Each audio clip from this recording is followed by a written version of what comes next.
குளித்தலை சட்டமன்ற தொகுதியில் அதிமுக ஆட்சி இருக்கின்ற பொழுது குளித்தலை தோகைமலை கூட்டுக்குடி திட்டம் 53 கோடி ரூபாயில பணியில் மேற்கொள்ளப்பட்டு இந்த மக்களுக்கு குடிநீர் வழங்கிய அரசாங்கம் அதிமுக அரசாங்கம். குளித்தலை பகுதியில் ரூ 5 கோடி மதிப்பீட்டில் 40 படுக்கை வசூல் மருத்துவ கட்டிடம் துவங்கப்பட்டு 1 கோடி மதிப்பீட்டில் சிடி ஸ்கேன் மையம் மற்றும் 15 லட்சம் ரூபாய் மதிப்பீட்டில் சித்த மருத்துவ கட்டிடம் அமைக்கப்பட்டது. பஞ்சப்பட்டி ஏரிக்கு நீரேற்றம் செய்வதற்கு உங்களுடைய கோரிக்கை ஏற்று அறிவிச்சாளர் திரு விஜயபாஸ்கர் அவர்கள் வந்து என்னிடத்தில் சந்தித்து தெரிஞ்சார்.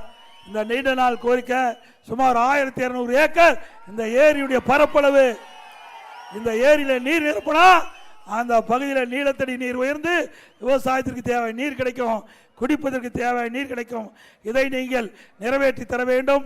ஆற்றுக்கும் இந்த ஏரிக்கும் 13 கிலோமீட்டர் தூரம் தான் இருக்குது. அதை செயல்படுத்தி கொடுக்க வேண்டும் என்று கோரிக்கை வைத்தார். அவருடைய கோரிக்கையை ஏற்று முதற்கட்டமாக இன்றைக்கு ஆய்வு பணி மேற்கொள்ள 25 லட்சம் கொடுத்தோம்.